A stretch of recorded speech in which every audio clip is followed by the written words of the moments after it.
So, have you heard of a thing before called the Mercedes digital key handover?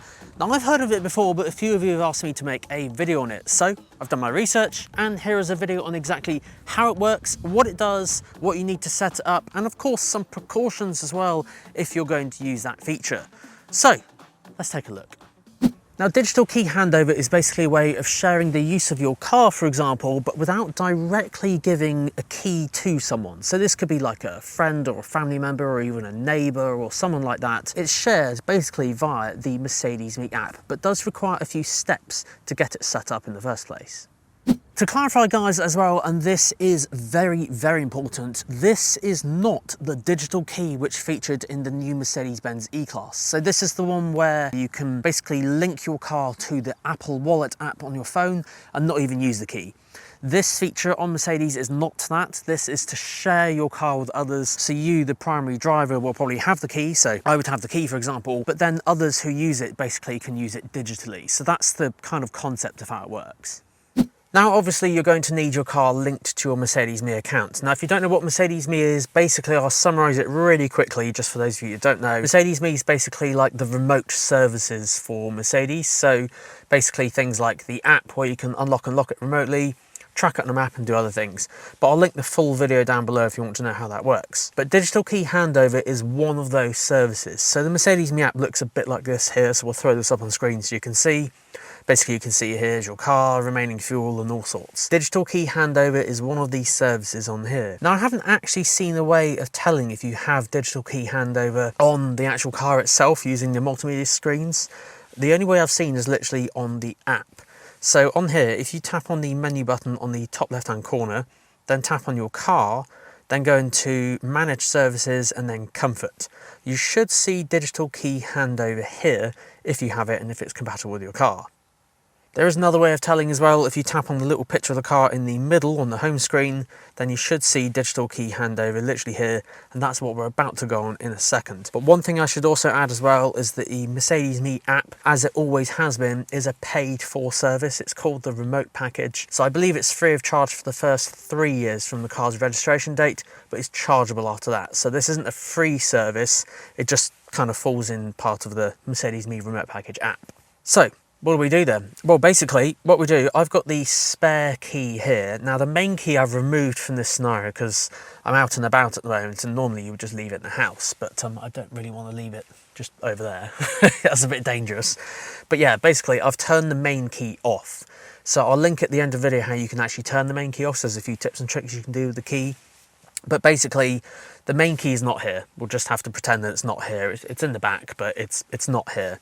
So this is the spare key. So you need to grab your spare key and have it in the car, and obviously make sure it is charged, just because I know that most people might not use their spare key. So make sure it actually works. Then go onto your app. So literally on here, find digital key handover on that middle menu page, and then basically just follow all of these steps. And what it will say here is basically you just need to prepare your key. And what this basically means is you just need to make sure that you have the spare key in the car without the main keys. You can't have two, otherwise it will get a bit confused. So spare key is in here. You don't need to put it particularly anywhere just for now, but I've got it here. Prepare now.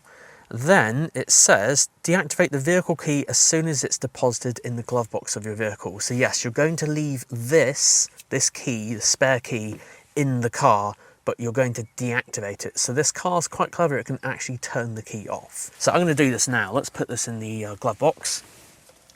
Pop it on that little box there. And then I'm going to tap deactivate key. Deactivated keys cannot be used to unlock or start the vehicle until you reactivate them. So confirm. Then we'll wait a few seconds. It'll do Face ID just to check. And if you don't have Face ID enabled, then it will ask you to do the PIN. And I should add as well, if you don't know what your PIN is, you can actually reset it in the menu on the top left-hand corner. So there we go, keys successfully deactivated. So now we can do the digital key handover. So now that I've put that key on the inside and it's deactivated, I can now go onto the app and lock it. So that'll literally send a command through to lock it, ring mirrors are folded in. So now you're literally all set up. So say, for example, that, I don't know, you're away on the holiday and you've done all this and set this up.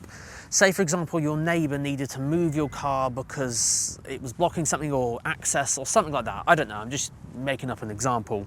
What you can now do is literally you're on the phone with the neighbour, you can now unlock the car for them. So that'll literally unlock just like that, rear wheels are folded out. They can then jump into the car, you go on to digital key handover, and then you can activate the key. So they sit in it, press the button, nothing happens, but then you press activate key, and then literally a few seconds later, your vehicle doors are unlocked. Before activating the deposit key, make sure again that the authorized user, your neighbour or whoever it needs to be, is in the car.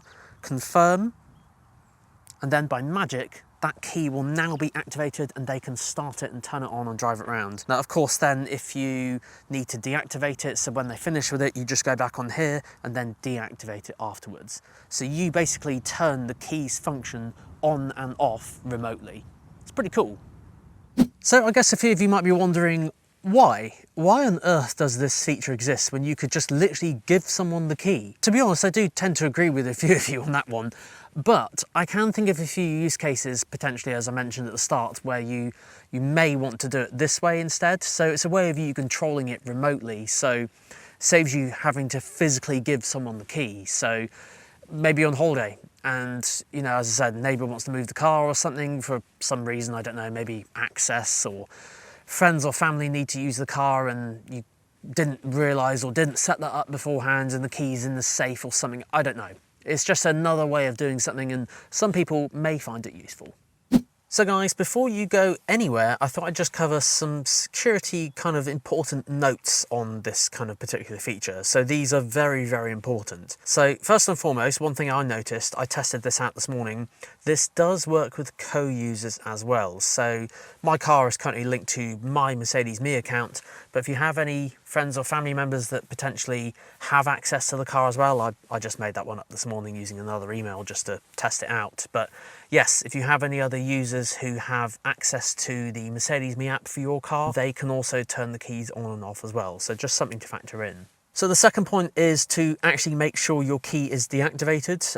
I can imagine that someone just doing this and forgetting to actually deactivate it on the app. There's another point as well, obviously make sure that you don't leave your key out in the open, because if someone's walking past and they see a key literally just kind of sat there, that's a real temptation for someone just to smash a window, whether it's activated or not, but I wouldn't want anyone to have a smashed window just because they've left a key out. So yeah, make sure it's securely tucked away, out of sight, out of mind.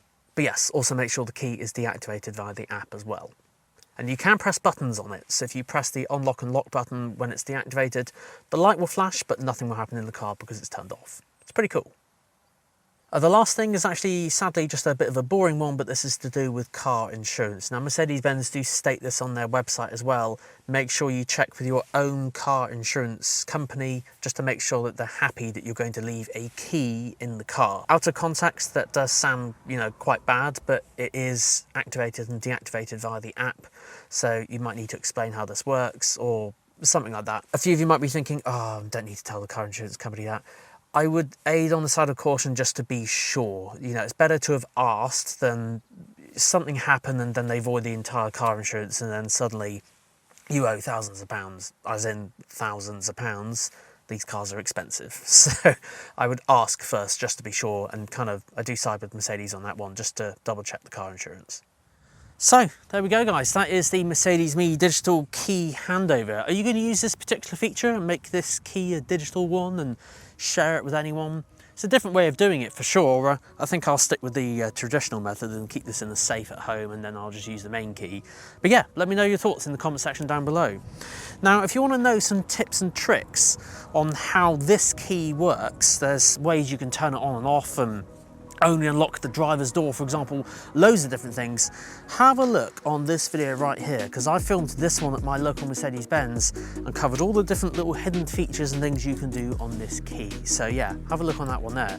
But guys, as always, thank you so much. Like and subscribe if you enjoyed what you saw. Until next time, see you then.